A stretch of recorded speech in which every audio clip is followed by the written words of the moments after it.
Hello again, and welcome back to Selling at the Bar with Ray.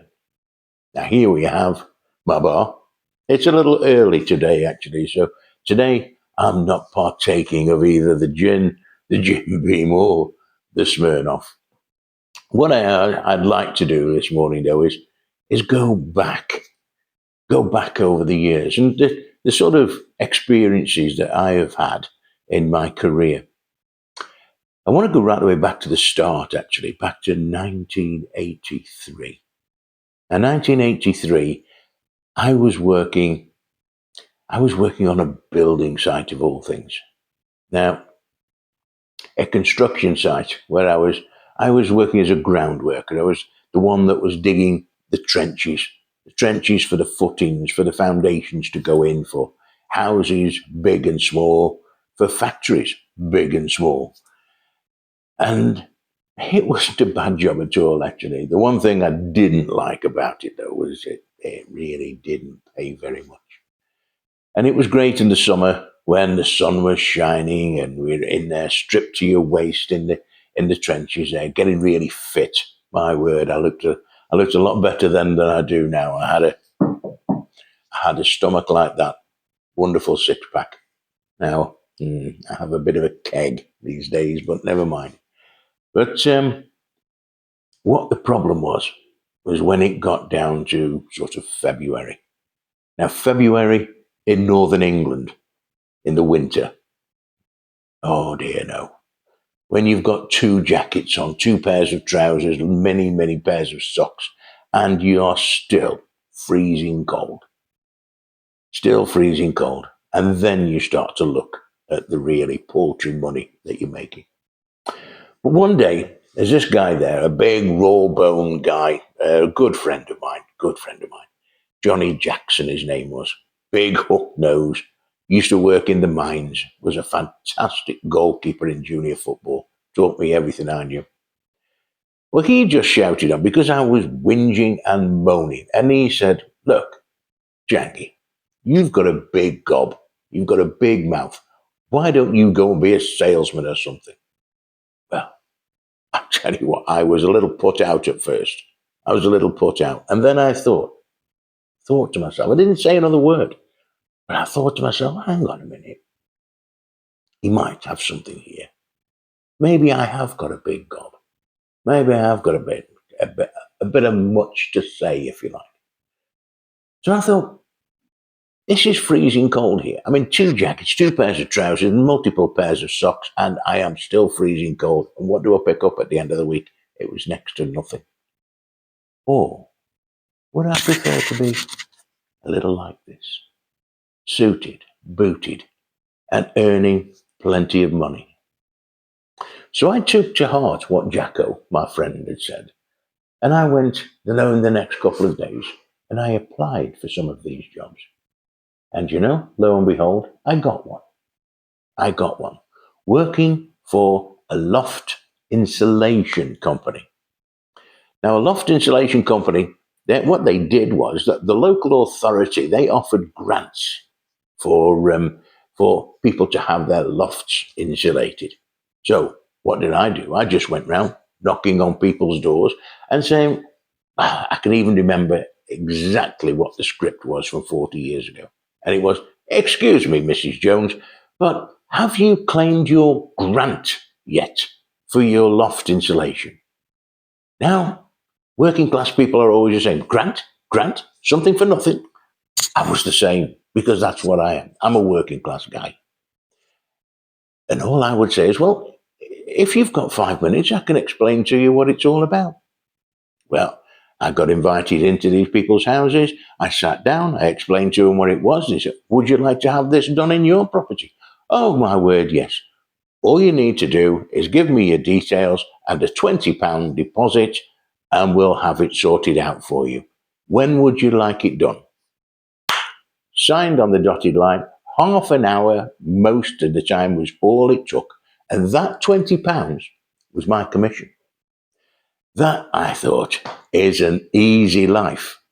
However, what I did forget all about really was the fact that I was working from 6 in the evening till 8 It was a part-time job. What the mistake I made was I thought I could do this all day and I could make an absolute killing because I was already earning more in my 2 hours a day than I was I was working on the building site all day. So I quit. The problem with that was, of course, when I went out at sort of 10 o'clock in the morning, and I was working through till 4 in the afternoon. There was no one in. Of course, we were all working class people. We were all out at work. So that was a bit of a mistake. But that was when I started. That was when I moved on. I was doing a couple of sales a night doing that. And it was wonderful. What I'd like to do now is to run through one or two of the experiences I had when I moved on. Because, of course, I wanted more money. I didn't want the money I was earning on the building site. I wanted more. My brother-in-law, he worked for an industrial chemical company. And he said, Ray, look, why don't you come working for me? I'll provide you with a company car, give you all the training up in Falkirk in Scotland for a week. I thought, oh, this sounds great to me. This sounds great. So I quit doing my loft insulation and off I went. I picked up my company car, tiny little thing. I can't remember what it was now, but it was a tiny little thing. And I drove up to Falkirk. Now, I was impressive. Not impressive. I was impressed because when we met there up in the hotel, which I was not used to staying in fancy hotels, and the managing director, a guy called Finlay Guild, a big fat Scotsman, dead as a doornail now, but he was a big fat Scotsman, big fat cigar he got as well, and he talked like this, you know what I mean, like, hey, he talked like that, and he was impressive. He got all his directors there, and there was probably, if I remember rightly, about 15 or 20 of us on this training course. Now, it was great because I'll give you one of the, if you like, demonstrations that they used to do. They had this product called, the company was called Anti-Pollution Chemicals, APC, and they had this product, and it was the sort of thing that you sold to transport companies, big trucks and things like that. And what it was, you got this spray, and you've probably seen now, as you're driving down the motorway on a really winter's day, you get behind a big articulated lorry, and you probably notice that the back lights are always about half full of water because of the rain and all things like that. And this is what this spray was for. To demonstrate this spray, what we were told to do was we got a piece of wire, household wire. On one end, we had a light socket with a bulb in it, and the other end we had a plug. And we sent the buyer to get us a bucket of water. So what we did, we dropped in the cable and the plug and the light socket in there, doused it completely in water. Then we took it out, and we took the bulb out, and we sprayed inside there with the spray. We sprayed down the cable, we sprayed around the plug, inside the plug, put the bulb back in and plugged it in.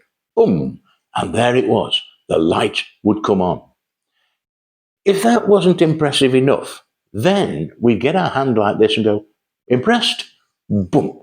In went our hand into the bucket of water, shook it about like that and pulled it out. The buyers, I kid you not, they nearly wet themselves. What on earth are you doing? They said. That is how good our product is. Now, please believe me, people.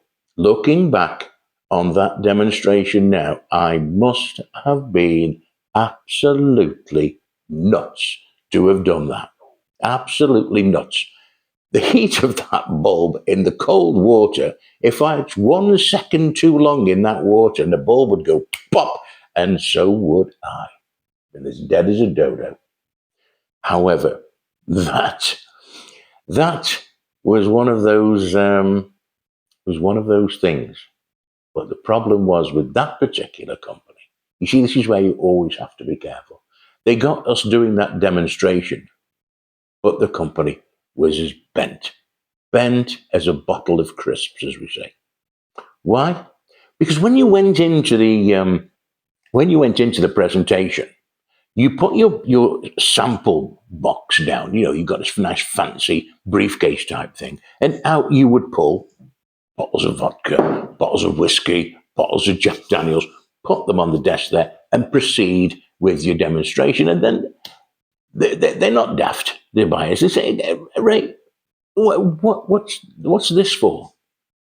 What do you mean, this booze here? Yes, yeah, what is it for? Well, that is for you, dependent on how much you order from me today. However, let me get on with my demonstration. Now, that at the time was known as premium selling, or, not to put a finer point on it, bribery. Bribery, which, again, I was absolutely new in the game, green as grass. I hadn't a clue. But the police did. And my brother-in-law, Alan Brown, he called me. He called me one day and he said, Ray, it's all over, mate. It's all over. Quit the job while you can. I said, why? What's the matter? He said, just do yourself a favor. The police are involved. Quit the job, walk away, leave the car, phone them up and tell them to collect it. I'll explain, he said, on another day. And again, he did explain on another day. And the history of that particular company was, and they were all arrested, the board of directors, including Finlay Guild. And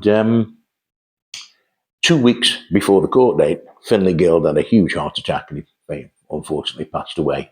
And the rest of the directors were given custodial sentences because it was cheating to a great degree. Thankfully, my brother-in-law, Alan Brown, he walked away scot-free. But that meant I was out of a job. But I'm never out of a job for long because I was loving this sales and I still love this sales. And in the next issue of Selling at the Bar with Ray, I promise I will have my usual drink on the bar, a bottle of wonderful French wine that I've had gifted to me.